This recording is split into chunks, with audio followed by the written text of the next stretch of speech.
I'll call this meeting of the Jacksonville City Council to order. Thank you for all for joining us and for those watching us on G10.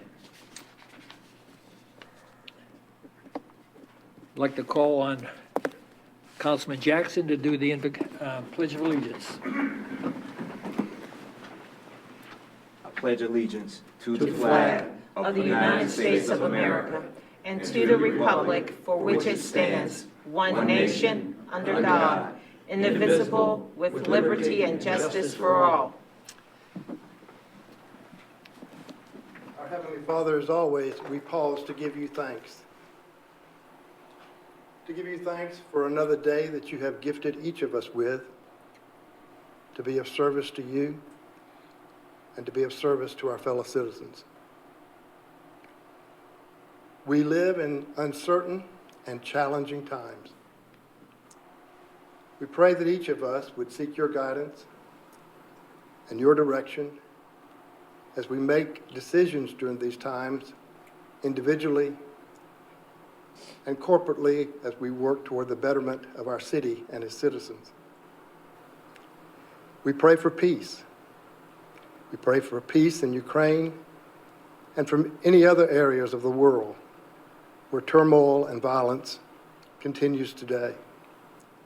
We pray for our military service members, who many of them are in harm's way. We pray for their safety and for their anxious families. And as always, we pray for our mayor, for our council, and for your guidance and direction to be with them. All this we ask in your holy name. Amen. Amen.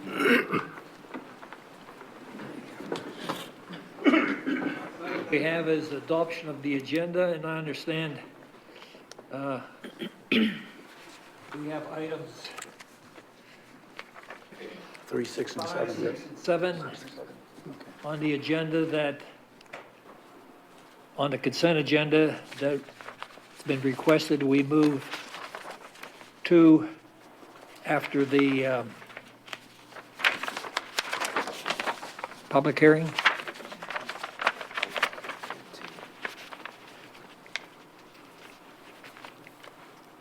Need a motion to adopt the agenda with the changes? I got a question. Number 10. Remember number 10.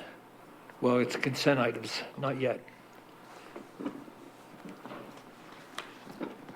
Do I have a motion? Second. Moved and second. All those in favor signify by saying aye. Aye. Opposed? Motion's adopted. Public comment. We have Mr. Dennis Burglar concerning downtown development. Would you come to the podium, please? You want to just start talking? Please Dennis identify Burglar. yourself and your address. Dennis Burglar, 526 Rock Creek Drive, Jacksonville, North Carolina. I was here tonight. I've got just a couple issues I'm going to hit. They're all kind of on the same vein, though. I've lived in Jacksonville or around Jacksonville for about 30 years now, and I really wanted to kind of commend everybody on this board. I have seen more action from this council for actually getting things done in probably the last 5-6 years than I have seen in my 30 years between our councils and our county government. So I want to recognize and thank you for what you're doing. I'm hearing about downtown redevelopment that's coming. Noticing the signs going up around the city that say Jacksonville, the new recreational park that's on the way, the new train station. I'm here basically to say thank you for all the things you're doing. At one point, I served with Bettering Our Local Downtown Bold, so it's exciting to me to kind of see some of the things that are happening downtown. I'm currently with the Children's Museum. I'm the president. I'm not here in any kind of official capacity, but we're kind of partners with you in this downtown endeavor. And part of what we're looking to do is also do our part to make that look better as well. But I'm also going to bring something to your attention that I think you should consider. Beyond all of these things, I'm a real estate investor, and I work with real estate investors. And your attempts to beautify downtown, I think, are going to be successful, and I'm sure it'll look good. But I think you've got a issue that you need to resolve if you actually want to see downtown become developed where you end up with restaurants and actual businesses that can thrive and do the best they can, and that's your parking. No matter what you do to make it look beautiful down there, as a person who talks to business owners, and I've looked at investing in properties, and I've backed away because the people that I have interested that would like to maybe rent a property from me never want to come downtown because they know that if they show up with 3 or 4 employees and they have 5 or 7 people come in, there will be no parking. And if you multiply that out times all the businesses that are on Newbridge, you will run out of parking very quickly.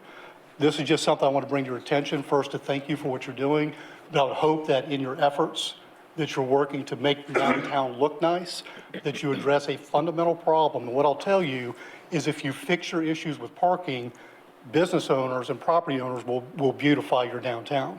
They'll invest the money in the buildings, they'll make them better, they'll upgrade them, they'll fix the exteriors, they'll do all the things you would ever want a downtown to do. But they are not going to show up in your downtown if you don't fix your parking. I don't know what your solutions are, I don't know what your potentials are. I'm just bringing this to your attention as someone who's been invested in and interested in downtown for a long, long time. That has been a consistent problem since the very beginning. And now that you're putting some actual effort into the beautification efforts, I will hope that you will do some research and maybe find some alternatives that you can get some parking down there. Thank you. Excuse me, sir. Dennis, I think, Mr. Jackson. Question. Do you have any ideas about parking? I don't know what's available down here. I think that what you need, I just left a place in Florida, Winter Park, Florida, that has a vibrant downtown. They have a straight street like we do, but part of what they have is off-street parking. So if you turn onto a side street, there's multiple places there to park. I don't think your parking has to be on Newbridge. Although I think there's a lot that Mike Lazzaro, for example, owned. That's just a huge lot sitting right in the middle of downtown that I could see being a great spot to put because people could park there and walk. You know, I don't think people mind walking. They just have to have somewhere to go that they feel safe, that's lit up, and that they can just walk right onto the main road. That's probably the biggest piece of property, but also I think you could probably work with Onslow County. They have a gigantic lot that sits right out here on the main road that is way bigger than anything that we'll ever need. Even if the back end of that lot that's closer to downtown could be turned into parking and they could utilize the front part for what they may need to do in the future, that's another area I think of. With the Children's Museum, we're very fortunate. We have our own parking back behind our building, but that is the exception, not the rule. Once you get into Newbridge, very, very few people have parking. And I honestly think that downtown, especially on Newbridge, could take off and do extremely well with restaurants. And, just real quick, I'll tell you, we've probably got 3,000 plus people coming to the Children's Museum each month, and it's families and children. I am sure they would love to have an ice cream shop, and they'd love to go to a restaurant and turn that into a bigger event than just showing up and going to the Children's Museum. But I can also tell you, as someone who looks at investments of real estate, that if you don't solve your parking problem, the most you'll ever get out of downtown is some office spaces and people who need very little parking, which I don't know if that's going to accomplish the goal you're looking for to look pretty, but it's not going to turn into anything beyond that. Thank you, Neil. Thank you. Mr. Tony Harold?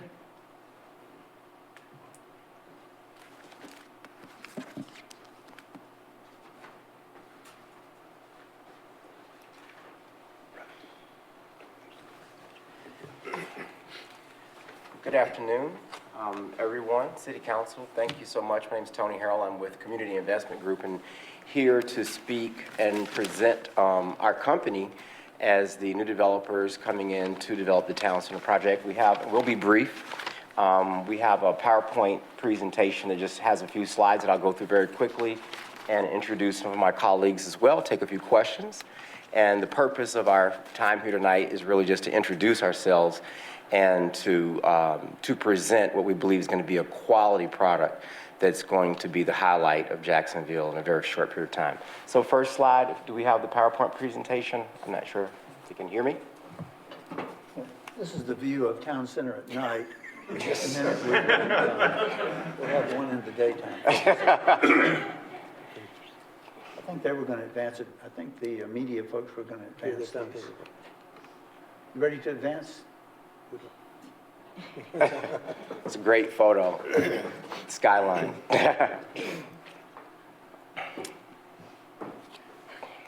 have night vision goggles to see it. There you go. There you go.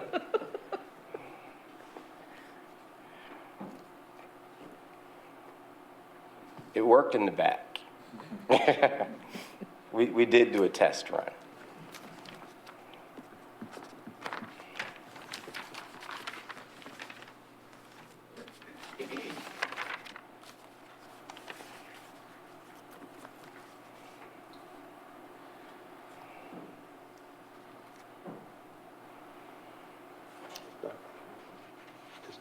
Not working?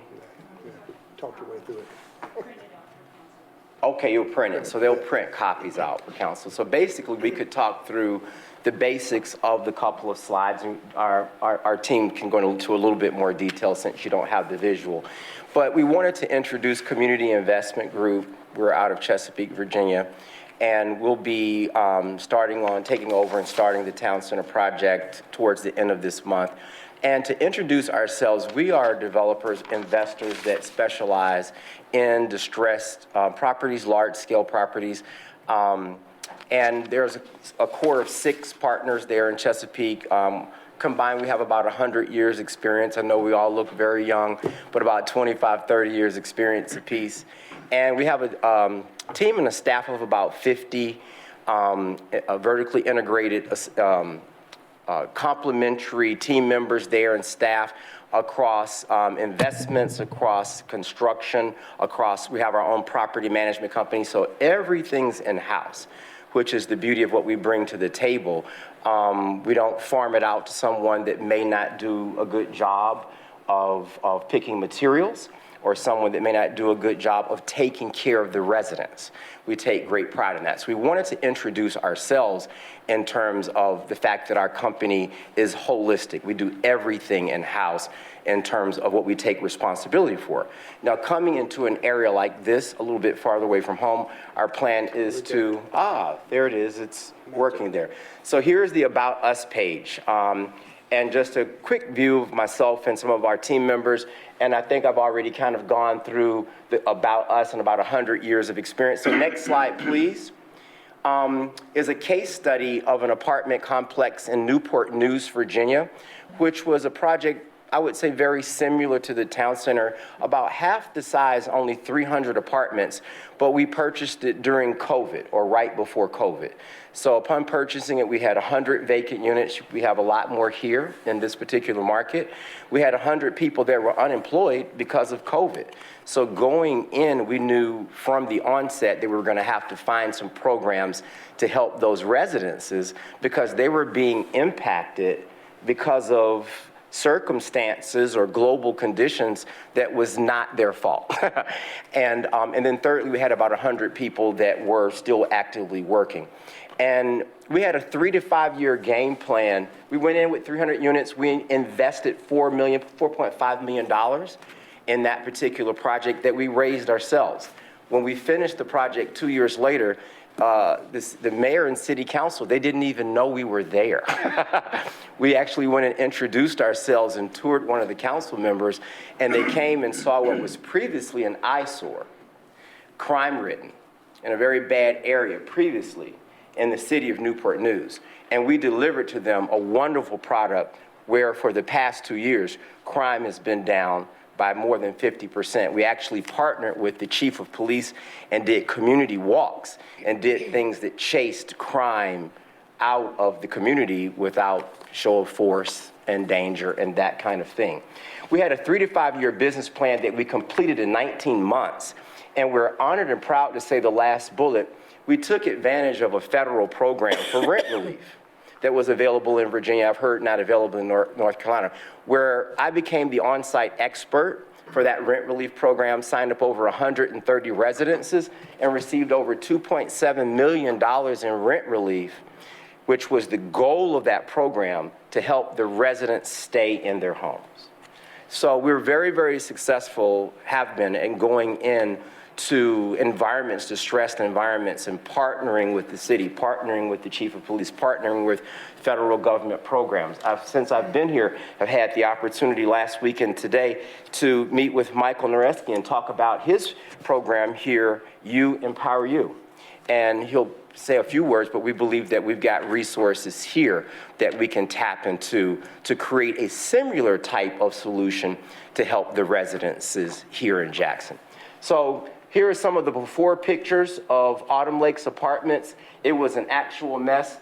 This little building here with the green post used to be a rental office years and years and years ago. We converted it, we totally remodeled it and converted it into a police precinct. Where the police had widescreen televisions that connected to 200 cameras all over our property, and they could come into that little building. If you'll show the after pictures, that's what it looks like now. And it's outfitted with widescreen TVs about the size of these screens, where they can come in and access 200 cameras all over the properties, lights all over the place. You can see the cleanliness of the apartments. We use only the best grades of materials, and we just basically came in and created a stellar community. And we were able to do it at rent prices that allowed the existing residents to be able to stay. So that's this part of my presentation. Now, Town Center, we already, those of us here know about Town Center and what's going on here. We anticipate about a $26 million investment that we're going to make in this community that we have raised on our own. And at this time, if we go to the next slide, I'd like to bring our construction team up to talk a little bit about that. I got a question, Yes. Tony. Come on up, guys. What would the rent rates be? Property management, I can't speak to address that entirely, but a part of the solution, I'll have Michael come up here after that, and we've talked about a solution that we're trying to come up with. We're still having to do rent research in this market and look at what people are currently paying, and what a part of the solution that we're looking at is that there are dollars out there. That's what I found in Virginia. I found $2.7 million that we put into our community to help the residences. When you can do that for a year or two, then during that point in time, you can help those residences do other things to be able to, again, stay in their home and to be able to pay their rents. Yes, I ma'am. have a question. To piggyback off of what Mr. Jackson talked about, this particular project that happened was in Newport News. Yes. Correct. And that's considered part of the Tidewater area of Yes. Virginia. And is Oceana still your largest naval base that's in Norfolk? Yes. And with that being said, just like Jacksonville is a military town and the Tidewater is directly connected to Oceana, how do you offset between the basic housing allowance that the military would receive versus your civilians and the disparity between the two, so this is still affordable to your non-military clients? Well, again, that's the KevProp is our property management company that sets rents. Every market's a little bit different. They're going to have to dive deep into that and see exactly what the rents here are for military. Today's intended purpose is to introduce ourselves and to say that we have our own property management company internally that can do that kind of research. We don't have to hand it off to some large company that may not take the time to care about the project, to care about the community, or to care about our vision as the owners.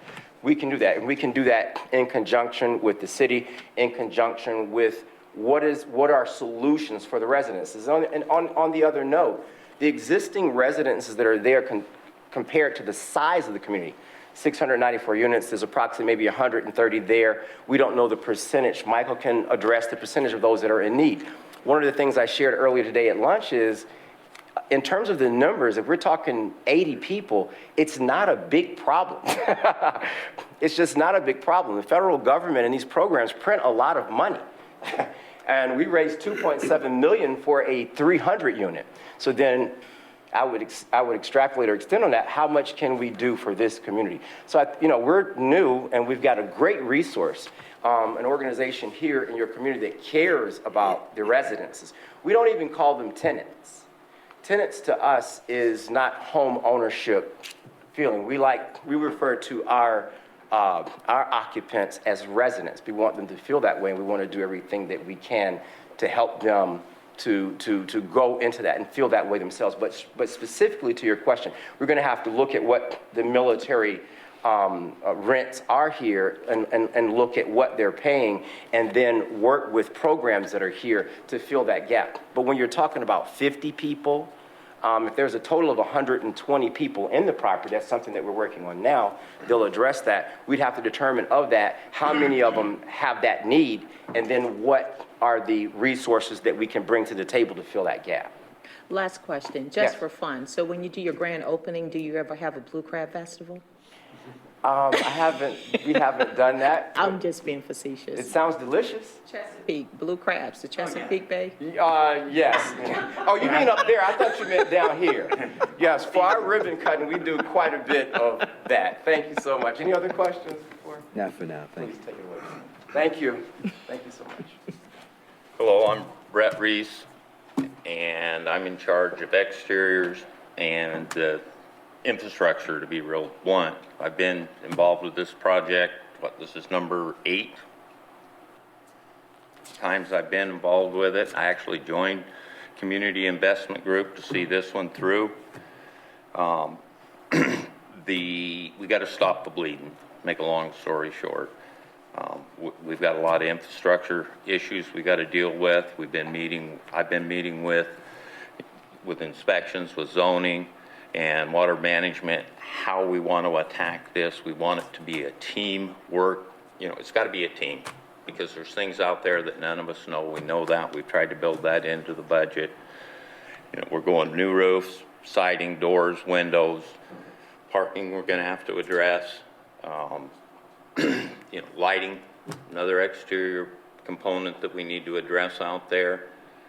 Spending the past couple weeks and really seeing who's in the community, who's not, going through the rent roll, for lack of a better term.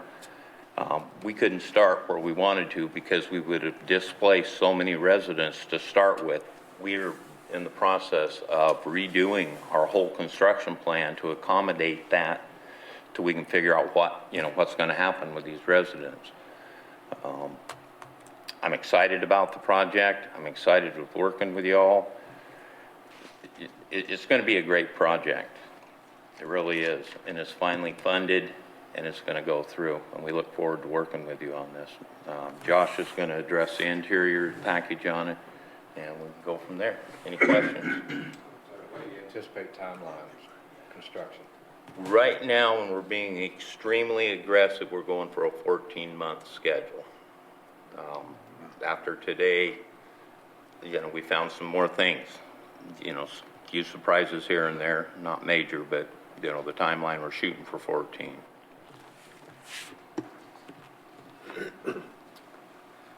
Thank you all for having me. My name is Josh Scholl with Community Investment Group.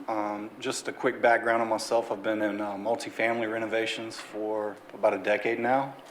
And I joined Community Investment Group maybe a month and a half ago, just because of this exciting opportunity that they were going towards here.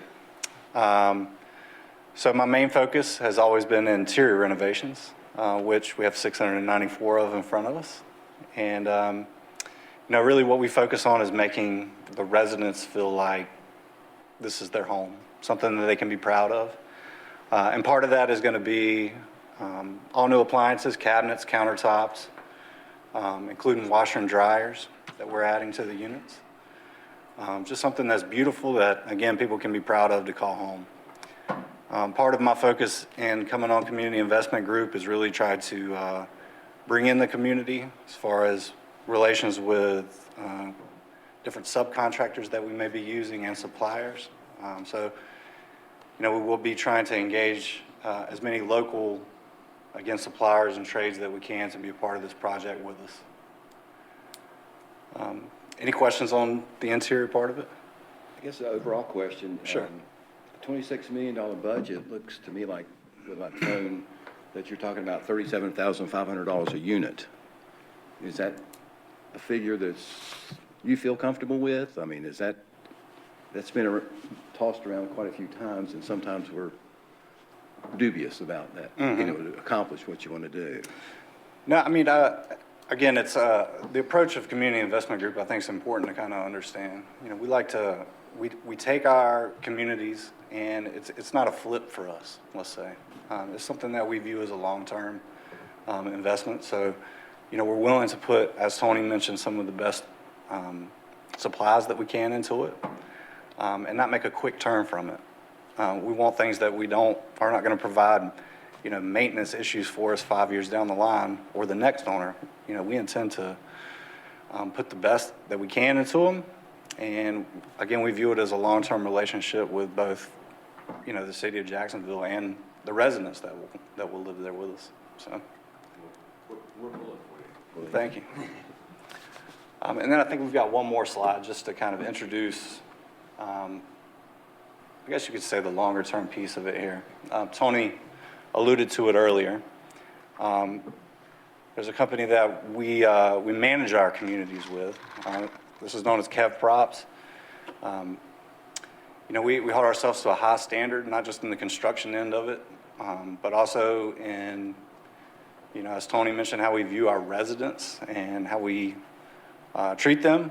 And over the years, and managing properties, when you get into multifamily management, a lot of that can be third-party management. And we've had our experiences with those, and those companies did not kind of create the standard that we were wanting to uphold with our communities. And so a few years ago, Community Investment Group created Kev Props, which is our property management side of the house. They'll be very vital in doing a few of the things that both Brett and Tony have touched on. That's, the resident retainage with the residents that may be out there, and then the relationships and building other community partnerships that we'll lean to next and speak on. Any other questions? Question, how many jobs will be created from that, and will any local jobs be created, or will it? Yes, great question. So, with a property that's as large as Town Center, there is a need, even though you're putting a bunch of brand new things into it, there's a certain level of maintenance that's associated with that. So yes, we are actively looking right now to bring on teams to be part of the construction project that we can roll into long-term maintenance staff for us out there. It's a great opportunity for them to learn the property very well that they'll be taking over. Thank you.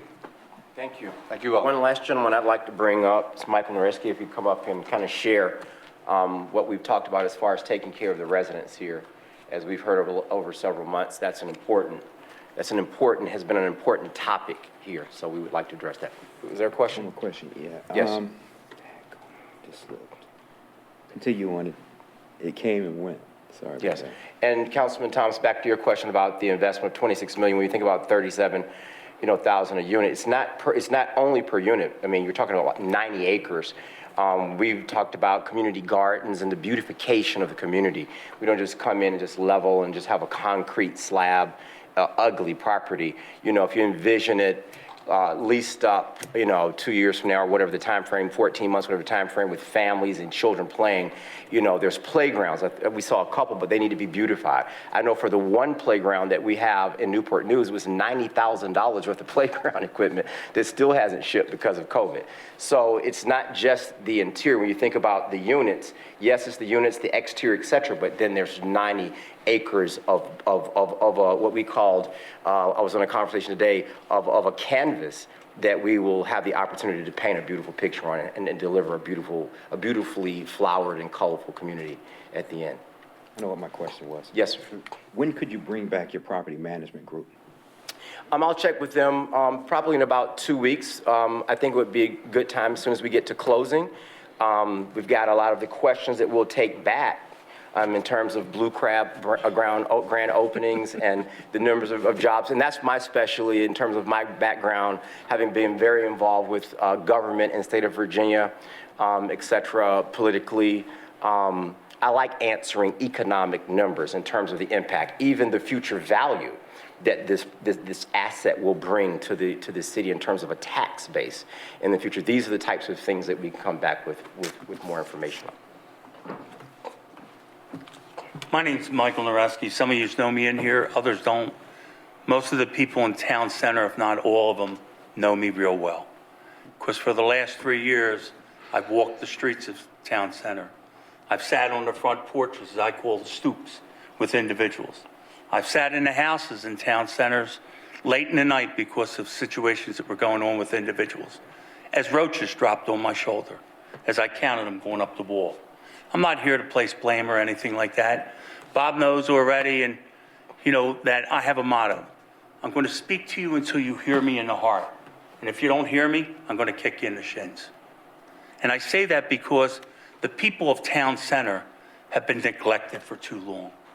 You know, we're down to 120 some people or families that are still left.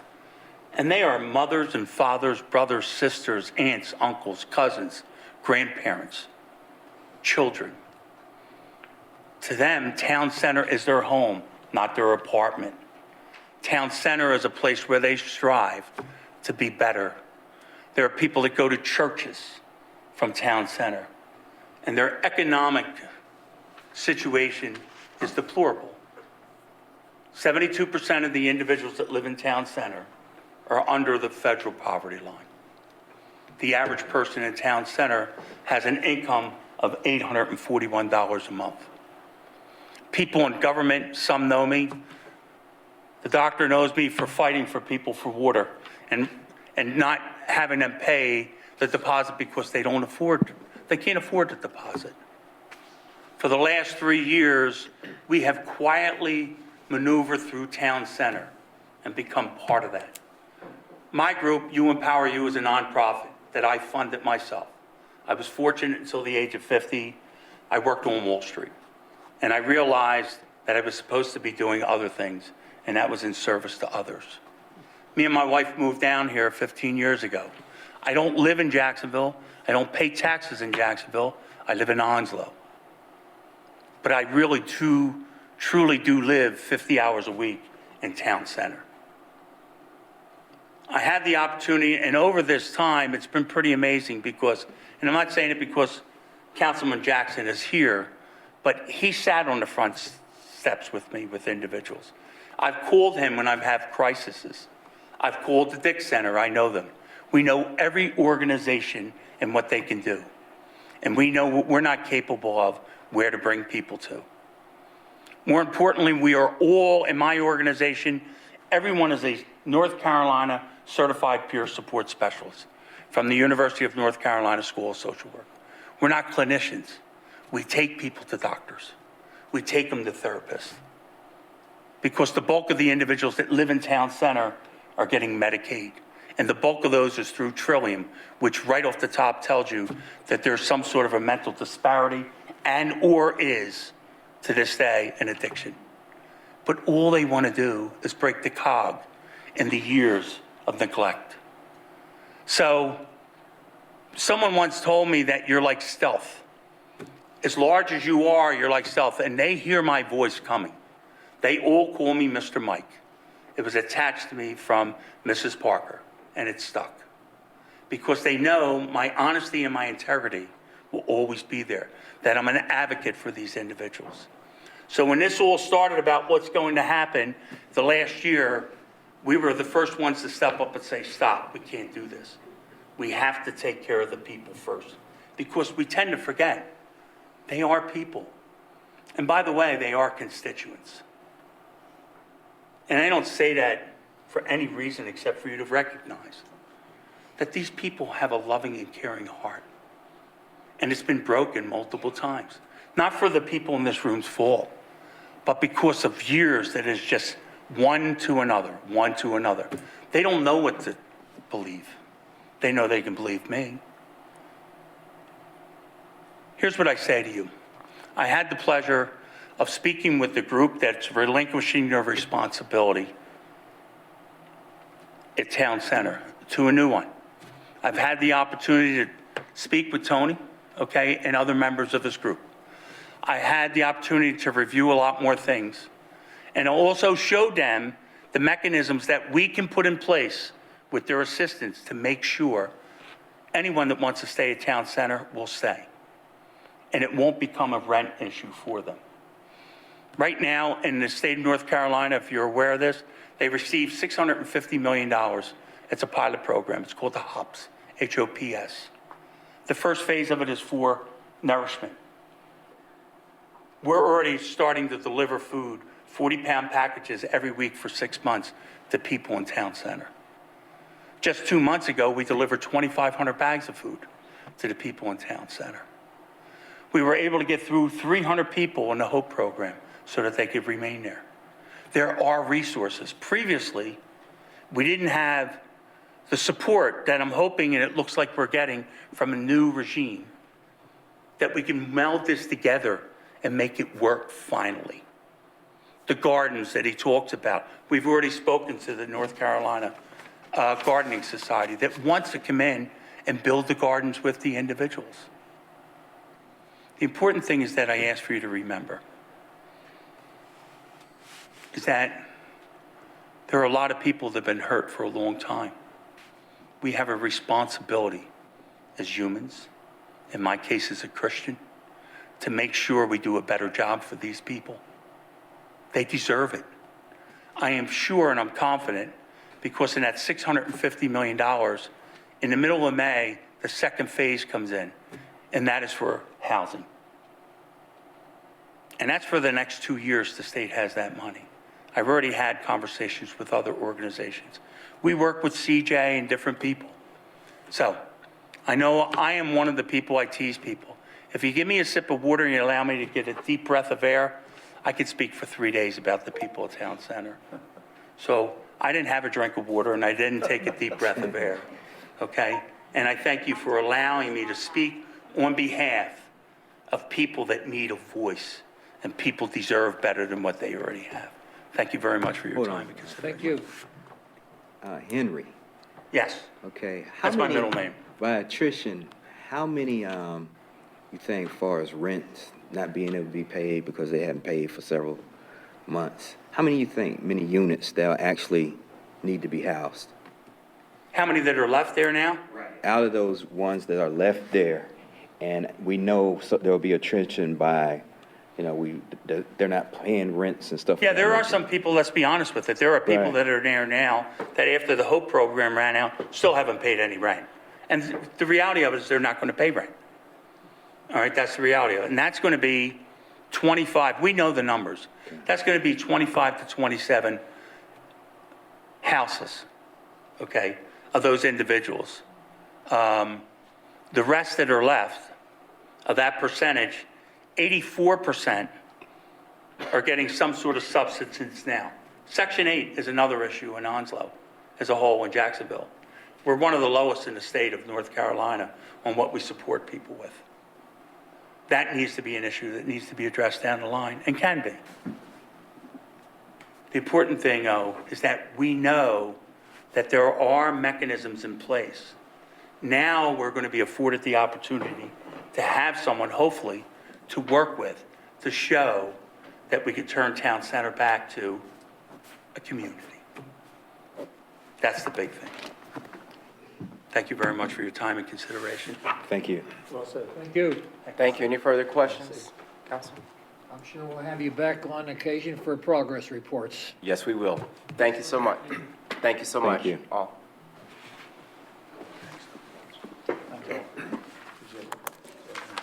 Anybody else wishing to exercise their rights under public comment?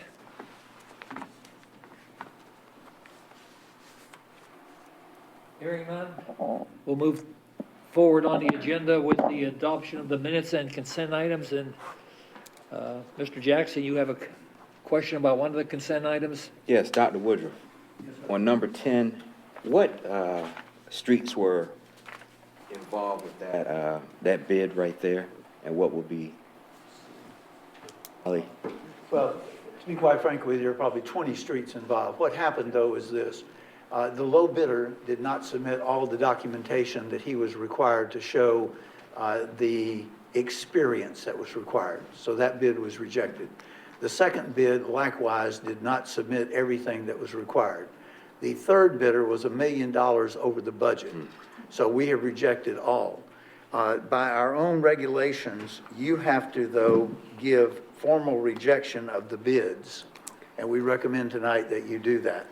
We then will immediately rebid with the hope that at least one of the two lower bidders will in fact correct the deficiencies in their bid. When would the bid go out, you think? Well, if you reject this tonight, which I certainly hope you do, then I would think we can get the new bids out within another 30 days. All right, thank you. Yes. And we will follow up and get you the list of streets that were in that. Next agenda item is the adoption of minutes and consent items for the minutes of March 29th, Mr. 2022. I don't believe you got a motion. Did you, a motion and a second and a vote on the adoption of the minutes and the consent items? That's what I'm doing right now. I'm sorry. Okay, I need a motion for adoption of the minutes and the consent items. Move approval for the adoption of the minutes and the consent items as presented. Have a motion to a second? Second. Move the second. Any further discussion? Hearing none, all those in favor signify by saying aye. Aye. Opposed? Minutes and consent items are adopted. First business item, public hearings, legislative. Number 11, voluntary satellite annexation petition, Harvest Meadows. Mr. Massey. Mayor and Council, on behalf of Jennifer and Elijah Morton, Tidewater Associates has submitted a voluntary satellite annexation petition for 33.5 acre tract that is not contiguous to the current city corporate boundaries. The property is located across from Anchor Ranch properties near Sportsman Lodge along Drummer Kellum Road. The cost and revenues have been analyzed, and this property is estimated to provide a net revenue of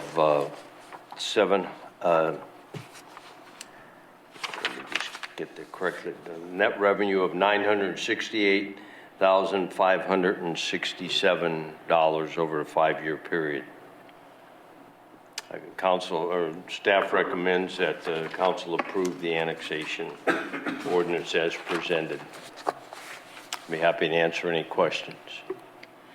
What's the proposed? Let me close the regular session and open a public hearing on the matter of the voluntary satellite annexation petition for Harvest Meadows. Is there anyone present who wishes to speak on this matter?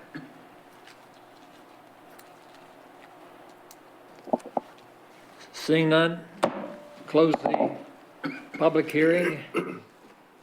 Council, any questions or discussion on the annexation petition? What are they putting out there, multifamily, single family? This property will be developed to include 96 single-family homes. What is that? I see that we have a non-contiguous already. What, I don't. That's the apartments in Harvest Meadows. Okay. And we have a sewer lift station in that location. Any further questions? Hearing none, looking for a motion. I'll make the motion to adopt the annexation ordinance as presented. Motion, we have a second? And a second. Any further discussion? Hearing none, all those in favor of the voluntary satellite annexation petition for Harvest Meadows signify by saying aye. Aye. Opposed? Okay, the annexation has been approved. Next item is voluntary satellite annexation petition, Patriot Park, Piney Green Road, 169.07 acres.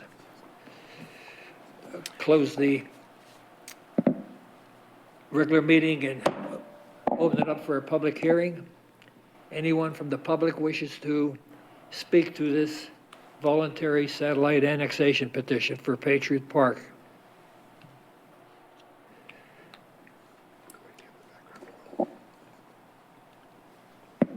Mr. Matt? Closed. We're now open for discussion on the petition.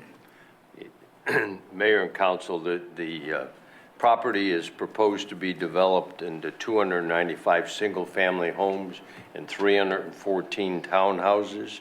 The estimated net revenue over a 5-year period is $6,023,449. And council, the staff recommends that council adopt the annexation ordinance as presented. Council, Yeah, questions? I've got a question. So is this going to be, in addition to the annexation we've already done, is it all going to be developed at once, or is this Yes, sir. just an expansion of the annexation that we, Yes, sir. some 10 years ago, I guess? Yes, and I believe that those numbers do not include that first phase. Is that correct? Yes. So we've already annexed, and there's a net revenue that we'll receive from the first phase. This is the additional acreage that'll be part of the entire complex. Any further questions, discussion? Hearing none. Looking for a motion for the voluntary satellite annexation petition for Patriot Park. Mayor, I move that we adopt the annexation ordinance as requested. Second. Moved and seconded. Any further discussion? Hearing none, all those in favor signify by saying aye. Aye. Opposed? Motion carries.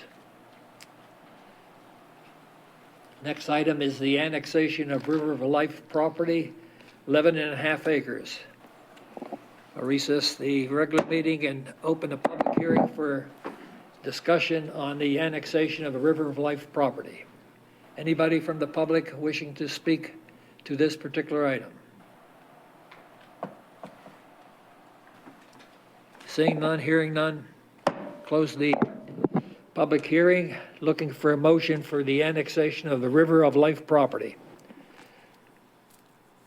The property is located at 6930 Western Boulevard, adjacent to AutoZone Auto Parts. The property is proposed to be developed as a U-Haul storage and truck rental business. That site plan was before council at an earlier meeting and approved.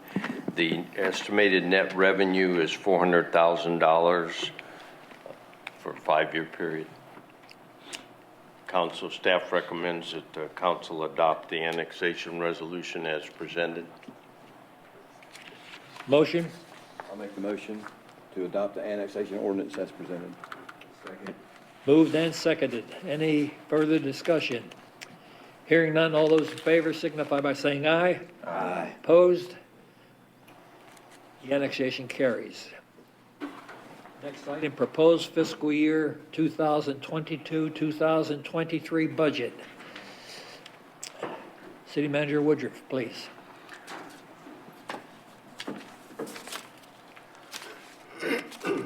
Covey, if you would please move the slides. There you go. Mayor, members of council, over the last several months, you have been meeting in workshop session. Tonight, we come to the required public hearing. Tonight is not the adoption of the budget, but rather the opportunity for the public to make any comments that they have regarding the budget, any comments regarding capital improvement projects, or any thoughts they have regarding taxation.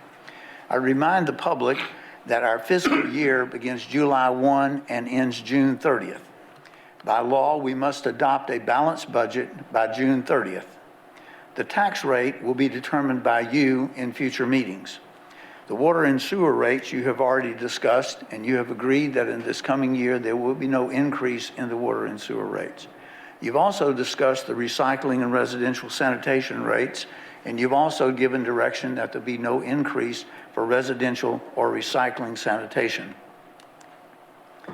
Relative to the overall budget, it's hard to believe that a community the size of Jacksonville with roughly 75,000 people, we are a $100 million business. You, as the directors of the city government, are not just the directors of the general fund, but you're also the board of directors for a water and sewer fund, the solid waste fund, and the stormwater fund. You actually sit with multiple hats. And most of you look very good with multiple hats on. However, Mr. Bittner, I still like the Pittsburgh Steeler hat that you like to wear. Thank you. You can see the total expenditures for the proposed year, not including any decisions that you might make relative to items still pending, is roughly $116 million. So far this year, you've held a number of meetings, and you can see on the screen some of the things that you have already accomplished. Next slide, please. Tonight, we're at the point of public hearing, April 19th. Depending on how much work we do during the workshop portion tonight, it is still possible for you to have workshops April 26th, May 3rd, May 10th, May 18th. Currently, we're projecting adoption of the budget on June the 7th or thereafter. I'd remind all of us, though, by law, you're required to adopt your budget by June 3rd. At this time, sir, I would welcome you to open the public hearing to see if anyone has comments on your proposed budget. Recess the regular meeting and open the public for the public hearing on the fiscal year 2022-2023 budget. Anybody wishing to speak to this matter?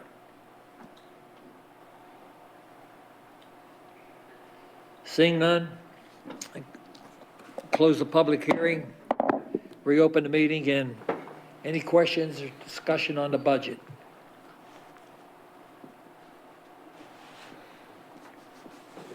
Did I see where we canceled April 26th? On my calendar is canceled right now. One of the thoughts that we have is if you were able to move through most of the pending items through the department review tonight, there will not be a need for the April 26th meeting. And likewise, depending on how much progress we do make, there may not be a need for your May the 10th meeting. Now remember, the council normally meets twice a month, so your May 3rd and May 18th meetings will be the normal monthly meetings in May. So you are correct, sir. There is the great possibility that tonight we could accomplish everything and not meet on April 26th.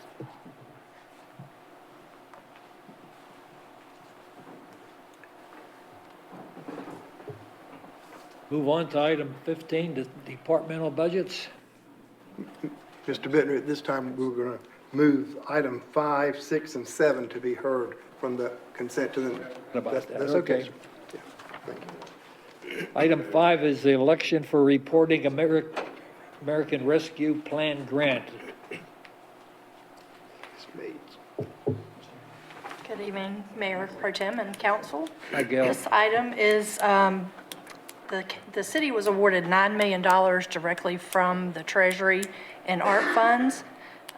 Last year sometime, we adopted a budget amendment to say we were going to spend these funds on the Western Trunk Sewer. That was based on the interim rules at the time that allowed infrastructure projects, but and it also allowed revenue replacement, but it was a very complicated computation. You actually had to prove you lost money. When the final rules came out, they allowed for anyone to claim $10 million or less as revenue replacement with no proof of loss. And we're asking that you concur that we use this method to claim the money, just because the reporting is more simple and gives you more latitude. You don't run into some of the problems with the infrastructure. So that's the gist of this item. But I do want to clarify, it will still be used for the same purpose that you previously said. What we're doing is claiming the loss under the water and sewer fund, not under the general fund. Any further questions? Motion to adopt the recommended action for the election for reporting American Rescue Plan grant. Mr. Mayor, I'll make a motion that we elect the revenue replacement for the ARP revenue. Moved and second.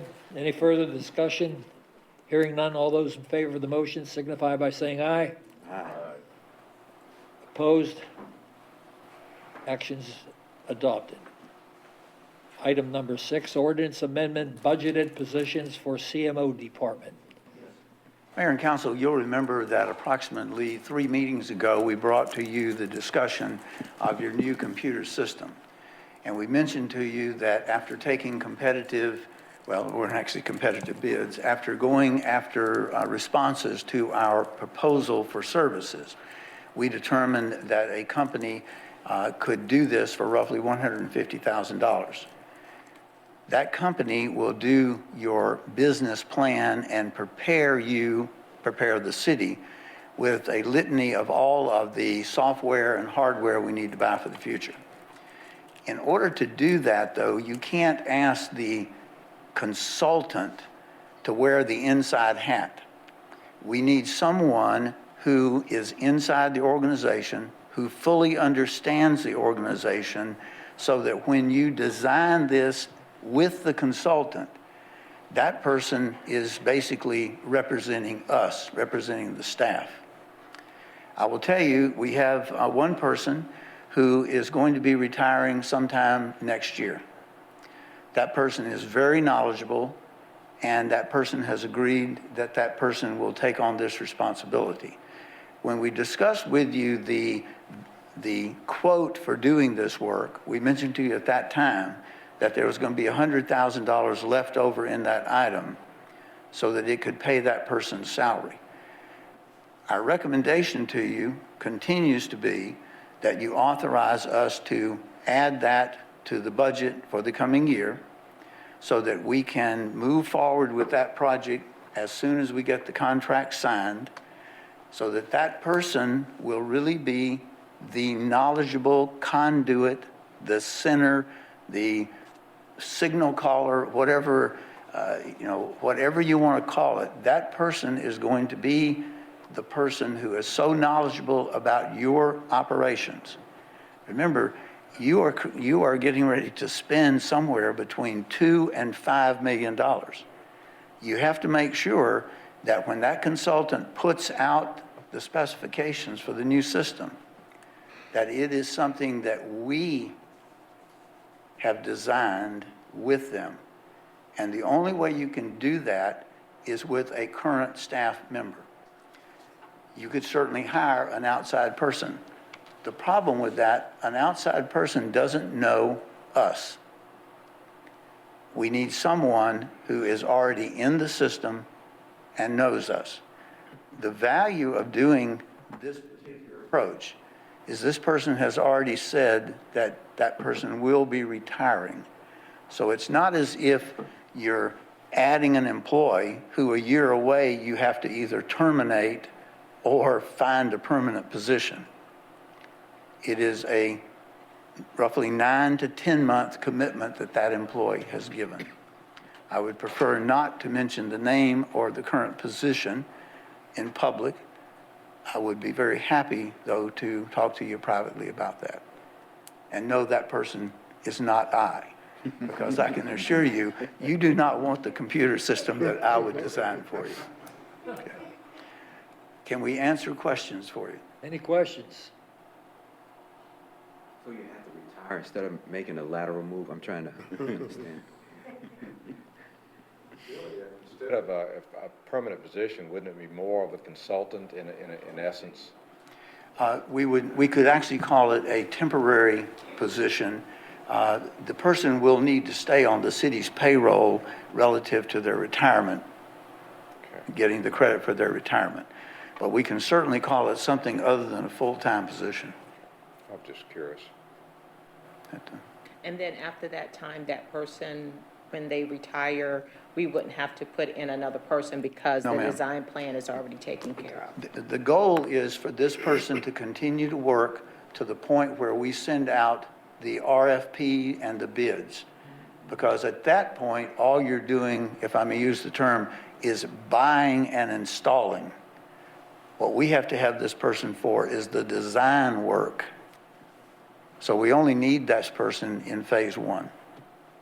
They'll gather all the information for this consultant, what you're saying, right? Yes, sir. Yeah. Project manager. Yeah, that's a good way to call it, project manager. So we Any will other not call it, questions? we will not call it a full-time position. We will simply come up with a proper name with your blessing. Any more questions? Hearing none, look for a motion on the ordinance amendment for budgeted positions. So moved. Moved and seconded. No further questions. All those in favor signify by saying aye. Aye. Opposed? Ordinance is adopted.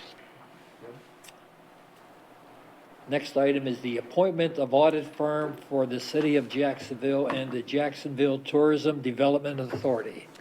As we Gail. begin this, I believe you will find a sheet on your desk that Gail is going to be referring to. As you all are aware, annually you have to appoint an auditor. That's a responsibility that falls on the council. We go out for bids around every 5 years, but this year the auditor came back and the price was significantly increased. And so we thought that we probably should go out. They've done 3 audits for us so far. We should probably go out and see what's in the market. And we followed our normal process of sending out the RFP. We received them back, and because of the importance of the audit to the city, we have them give us their qualifications separate from their bid. And we look at the qualifications and we score the qualifications first. Then we look at the bid and add points or whatever to their proposal. And that's what we did. In this case, the difference in the price is pretty significant. It's about $20,000 a year between the 2 firms that bid. I think both firms are probably capable, but this was simply a math exercise for our recommendation. The Cherry Beckert is more qualified because they're in North Carolina. They're active in the North Carolina Association of CPAs. They're active with the GFOA.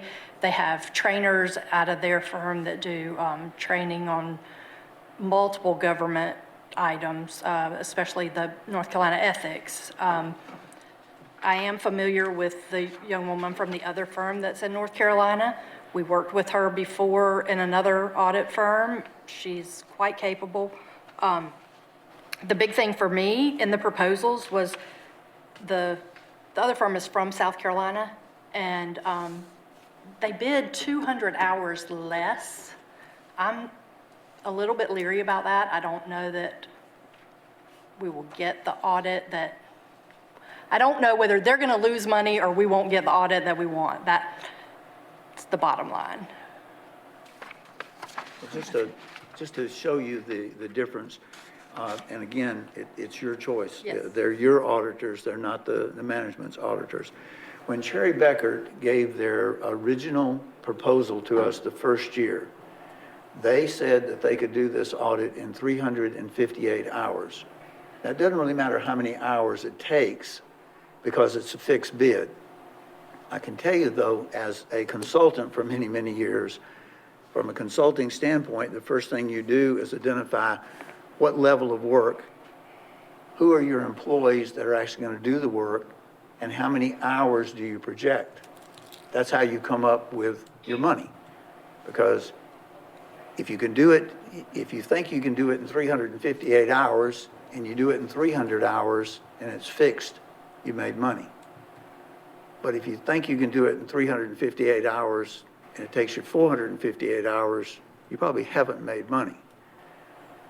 Cherry Beckert came back to us and said, we need 528 hours. I apologize for not having that right in front of me. But, so you can see, 549 hours. They started off at 358. They've said, we can't do this audit for 358 hours. It's 549 hours. The new company, which is Malden Jenkins, says that they can do the audit for 326 hours, is it? 322 hours.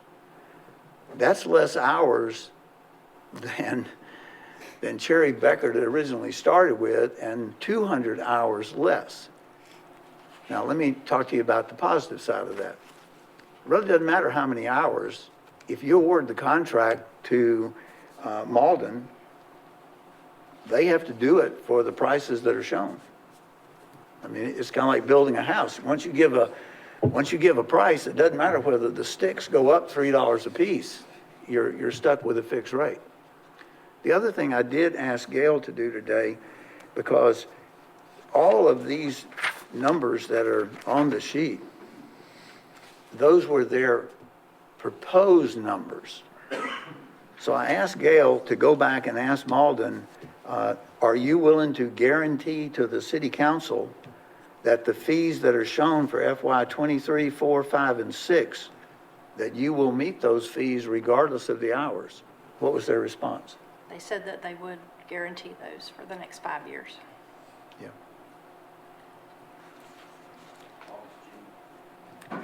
Thing when you're sitting in front of somebody trying to get the job, I mean, the people that have done the job said they couldn't do it in that amount of time, and then the people coming on you are saying they can do it in less time, but they haven't done the job.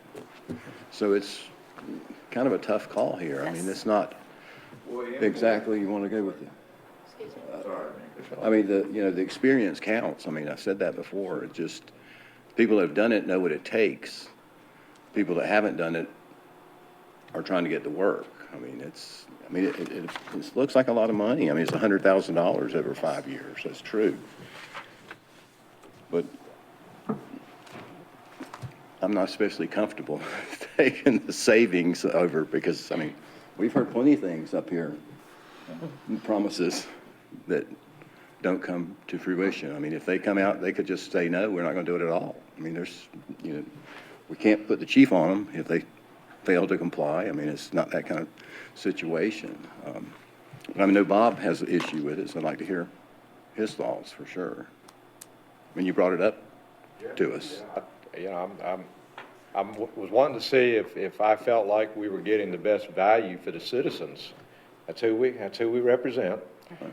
What's the best value for the citizen? What's the best bang for the buck, if you will? When I looked at Malden's and Cherry Becker's scoring on their technical side, it really wasn't all that significant. So it looked like to me Malden and Jenkins can do the work. It also looks to me like I would say that the staff considered them competent to do the work. Now, there's a reason why you need to change auditors every now and again. Think about several years ago when we had the embezzlement going on. I'm not saying please don't misunderstand what I'm saying here at all. I'm not saying that whatsoever.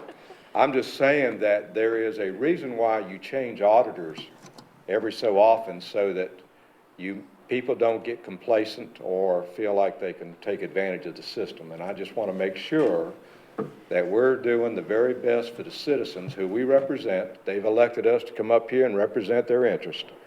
And I'm just not sure that the value added is worth that $100,000, and I think we might be better served making a change.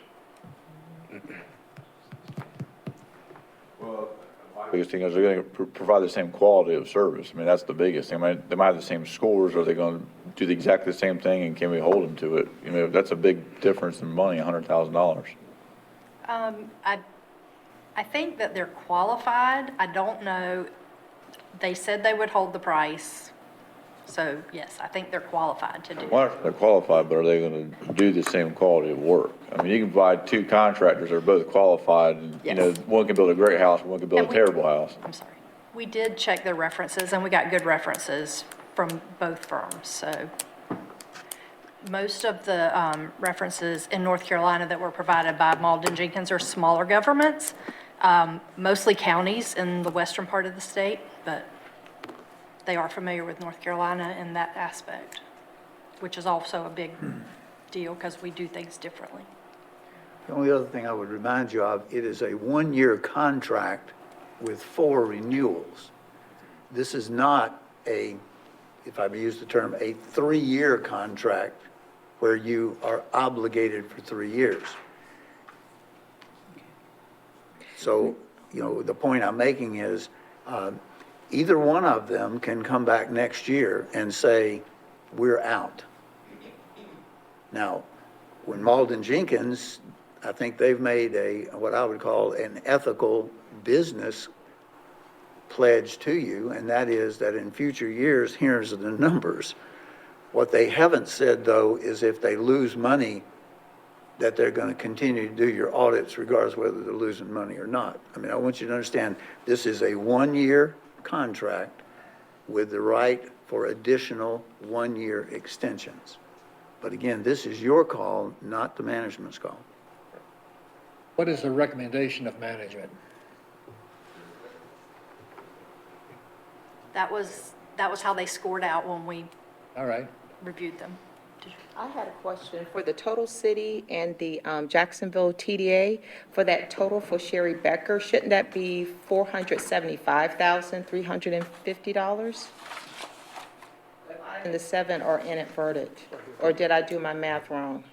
Well, I did the math, and I don't even get to do it in public, so I may have. Correct, it's much, it's more than 103,000. So it's 475,000, correct? $350. Yes, I believe that's correct. 475. Numbers correct, then yes, 470, 475. 400. And now we're talking an additional 20, now we're talking $125,000 difference. Now we know, Lucky, I didn't let you do math. I'm not auditioning for a budget analyst. No, I'll just stay in my lane. I Well, you just can wanted to obviously make sure see it I- wasn't my eyes. You can obviously see I just failed the audition myself, so. Now, you do not have to make this decision this evening, but we do need to make this decision within the next couple of council meetings. But again, Go ahead and it's make a your motion. decision. I make a motion that we accept Malden and Jenkins as our auditor for, was it FY '22? Is that what we're? Yes, sir. Okay. Second. Have a motion and a second. Any further discussion?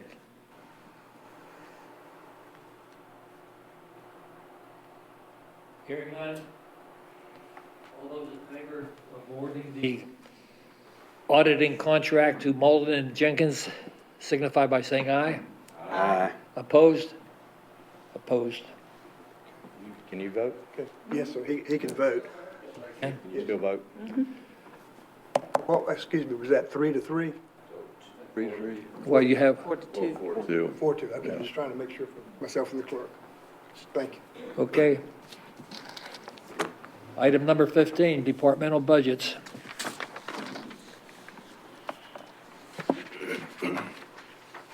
Normally, after an hour or so of work, we take a break. If you'd like to do that, we have roughly a good hour, hour and 15 minutes worth of budget discussions. So it's your pleasure. Would you like to delve into the budgets now, or would you like to take your break for the moment?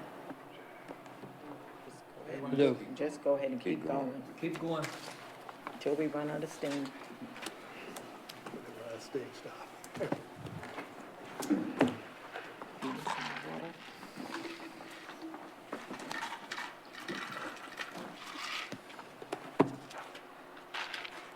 Covey, if you can run the slides, we'd appreciate it.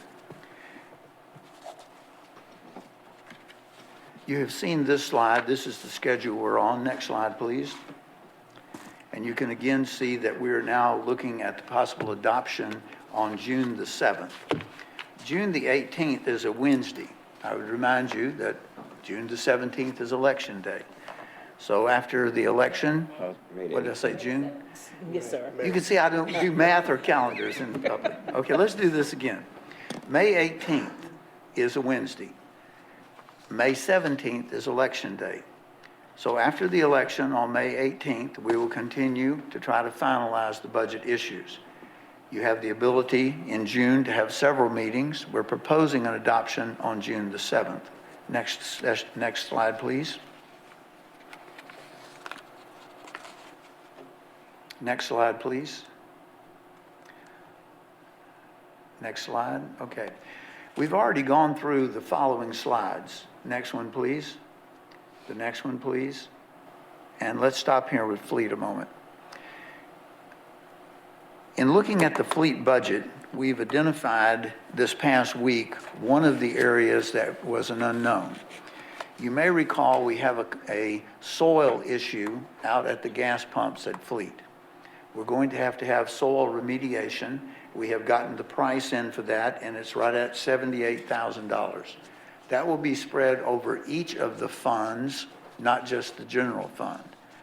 As you will recall, Fleet is, in fact, an interdepartmentally funded budget. So adding to the number that you saw last week for fleet will be $78,000 for soil remediation. The other thing I would draw to your attention, you have given the policy direction that for FY '23, that we will budget $3.55 for unleaded and $3.90 for diesel. You may have noticed the sign across the street. Good news and bad news. This week, we purchased 12,000 gallons at $3.17. And remember, we're budgeting for next year $3.55 for unleaded. That's the good news. Here's the bad news. 12,000 gallons of diesel was $4.23. We're budgeting next year $3.90. I will also remind you that while we have a lot of police cars, we have a lot of inspection cars that run off of unleaded, we have an awful lot of diesel equipment. So at this point, thank you, my batteries are low, and apparently the clicker's batteries are low too. Thank you. At this point, we're recommending to you to keep the numbers you previously had in there, $3.90 for diesel, $3.55 for unleaded. We will keep you posted, though, as we see these prices move back and forth. Any questions on those changes or that information regarding fleet? All right. Non-departmental, page 86. Now, you have the books.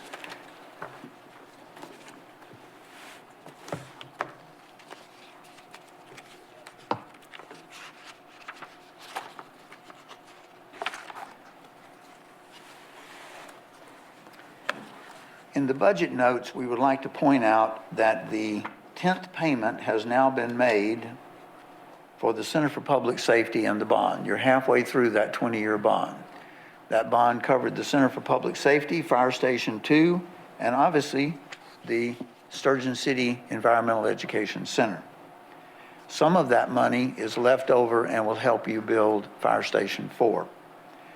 The city also pays the utility bills for Sturgeon City, and then they're reimbursed after they are split, because we only have one set of meters down there. Not all of those meters are city meters. Some of those are the meters for Sturgeon City. Also, this is the final payment for the 800 megahertz system to the county. That's a good thing. There will be one more payment in FY '23. That's $316,500 and $61,641 of interest. So that will free up in your FY '24 budget right at $400,000. Now, that's an important thing to think about and keep in the back of your mind as later on we discuss some of the long-term wage implications and how we're going to fund those. The city also pays Onslow County $100,000 a year towards the Dick Crisis Center. Let's talk about that. Mr. Jackson sits on that board, and he knows that they're currently talking about setting up not only the 16-bed facility that allows people to stay up to 7 days, but also a 23-hour facility.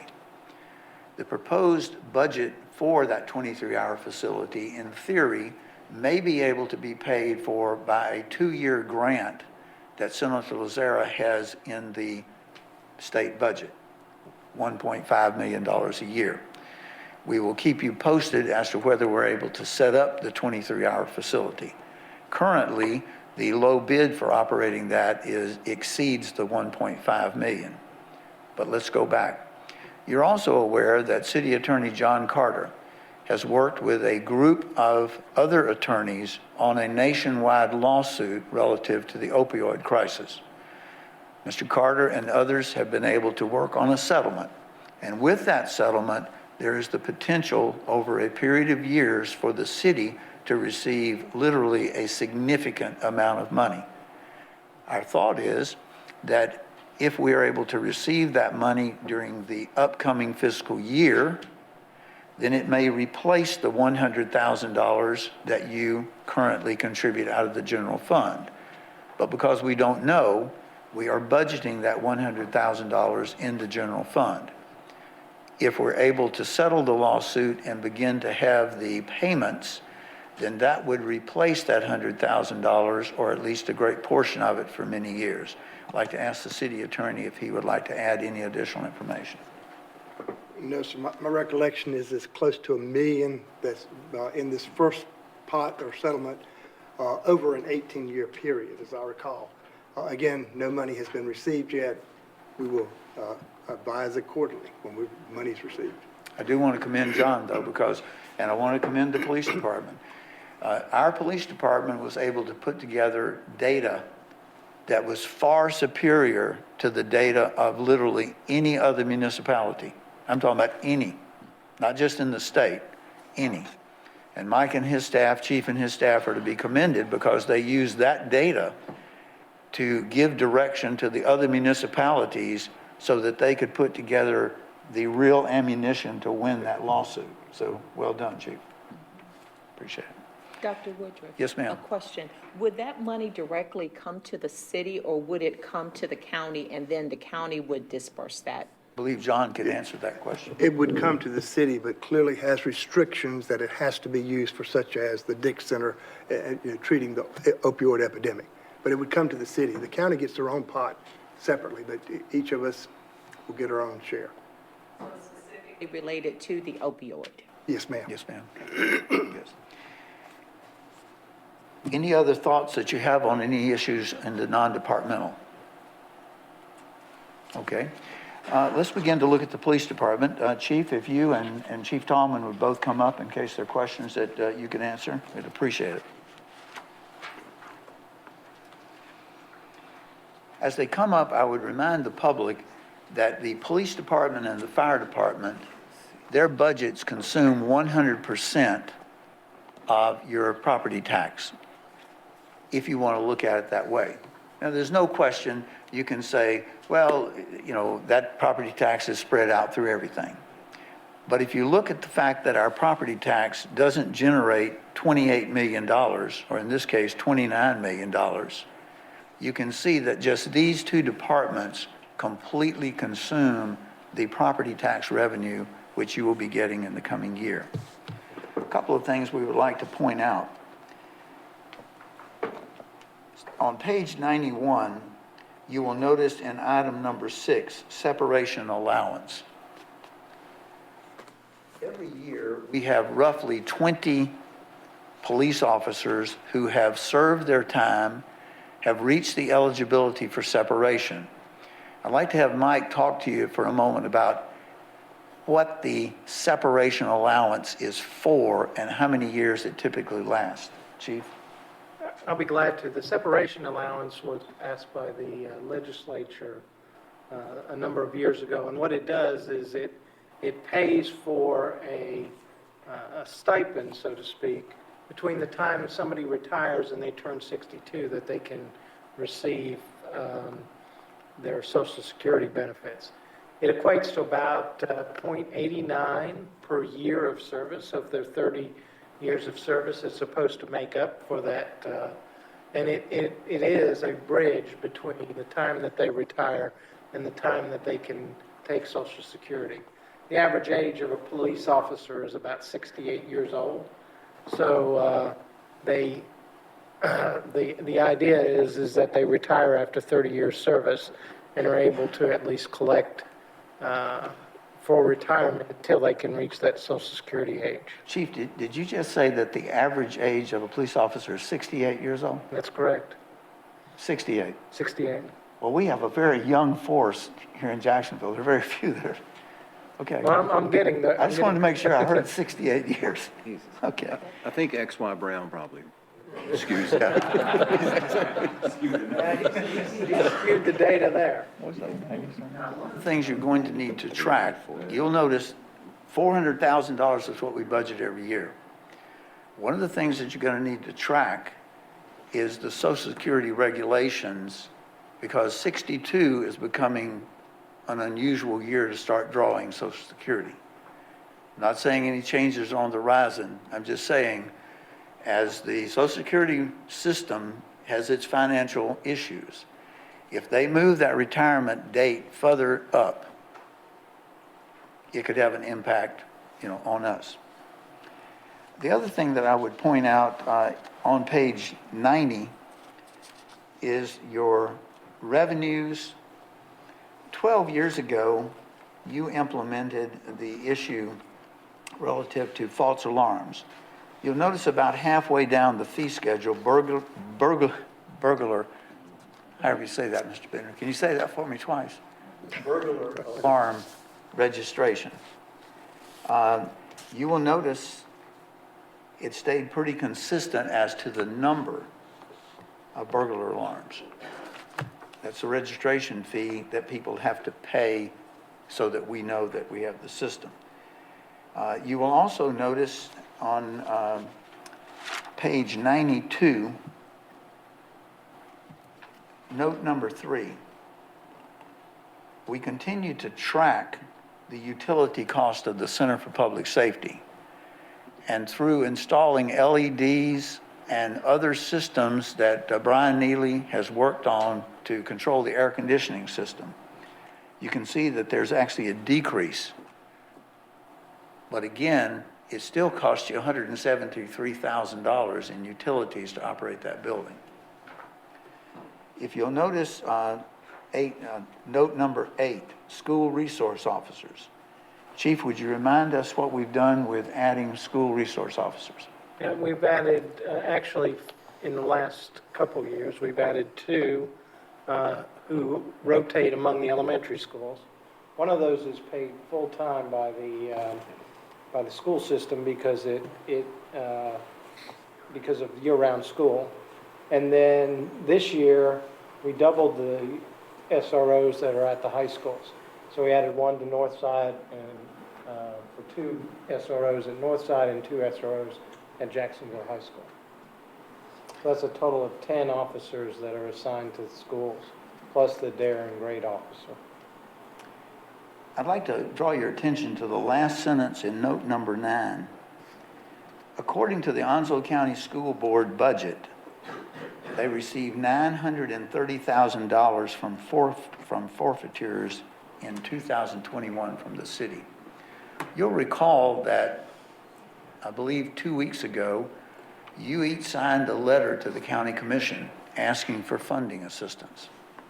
In that letter, we estimated about $500,000 a year coming to the school system through the fines collected by the police department and other departments. That was low. Through the efforts of your staff, police department and others, it's almost $1 million a year that's generated by the city of Jacksonville in helping fund the school system here. And I think it's important for the public to know that. Any questions that you might have on the police budget?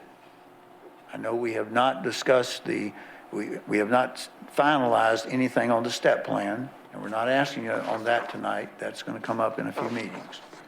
Any questions on the police budget?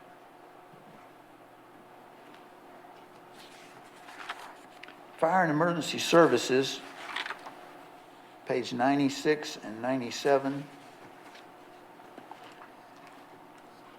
We're very pleased to tell you that we are very close to closing on the sale of the property in the Commons to one place, known by many of us as the Partnership for Children. I believe they're looking at closing May 2nd. May the 2nd. I would remind you that the decision to move Fire Station 4 resulted in the sale of Fire Station 4, which was on your agenda. But again, that's $1 million. It's going to be matched with $1 million from this sale to offset the part of the cost for your $2.4 million recreation purchase.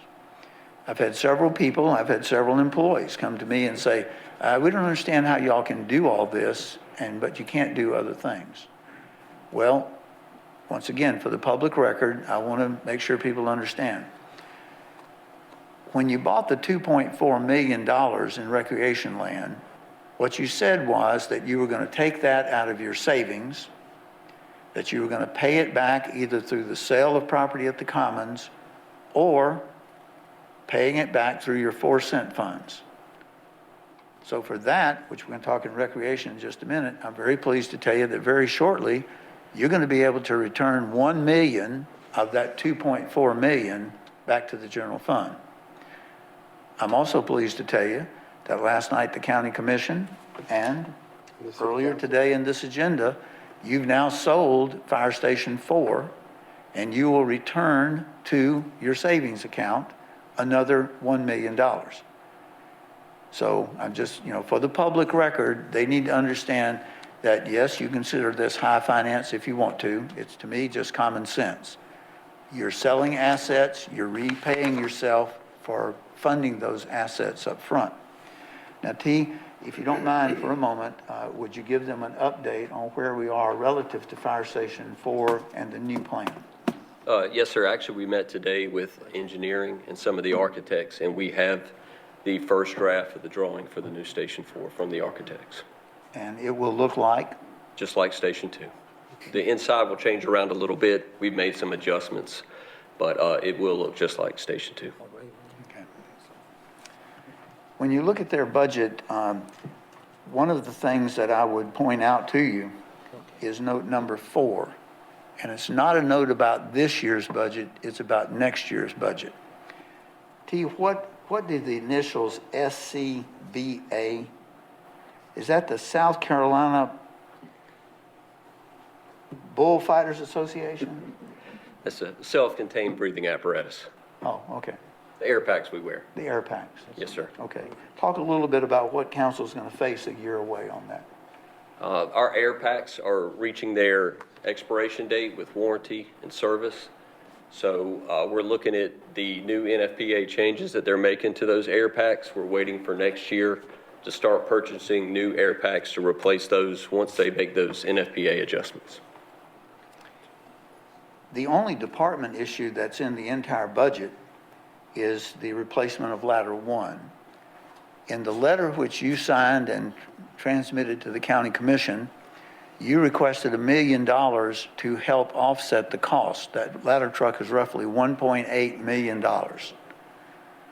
We're hoping that the county will help fund $1 million of that. The primary justification for having a ladder truck, Chief Tallman, is what? Several of the county buildings are in our district, and we also provide some mutual aid to the county. And the reason why you need something that tall is for? To reach all the buildings in the city. The tall buildings? Yes, sir. And almost all the tall buildings that we need to reach are owned by whom? The county. Okay. Make sure the public, I know y'all understand that. This is an opportunity for the public to understand that. Any questions you may have in the fire department budget? Can I add one more thing? We're still waiting on the results from the AFG grant too as well for the ladder truck. I'm sorry, say that again. We're still waiting for the results for the AFG grant for the ladder truck too that we submitted as well. Okay. Thank you. Chief Yanero? Did you want to talk about the COPS grant? Oh, yes. And so we got notification that the COPS grant is open for the 2022 solicitation. So that there's a short turnaround for that. So we're requesting. So this will be just the request to apply for the COPS grant, and then we'll come back if we were lucky enough to be awarded it. We've done this for the last several years, and we haven't had much luck, but we continue to ask to apply for 6 officers, and that would be at 75% of the salary would be covered by the grant. 25% would be the local match. What's the price per officer projected to be? So the total cost would be $844,000 from the grant, $281,000 from the city's match. So per officer, it is. I thought I had it here. I think it's per officer is. Roughly $28,000, $29,000, something like that. I do have the exact amount. The cost for one officer for 3 years is $114,000 for salaries, and then the total cost for 3 years would be $187,000 total cost. Our portion for 3 years would be $46,000 per officer. So roughly, the 75% in 1 year would be $45,000, and the match would be around $15,000 per year per officer. So what you're asking council tonight is authorization to file with no obligation. That's Final correct. decision would be made if and when we get approval for the grant. That's correct. And we could apply for 6 or 4 or 2. We would recommend 6 because that would add 1 officer per shift.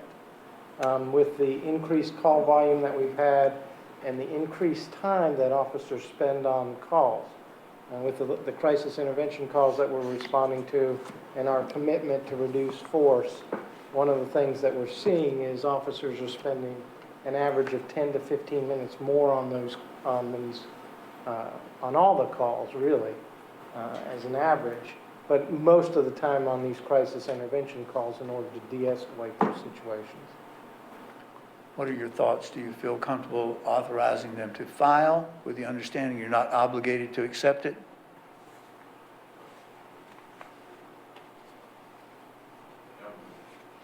Okay.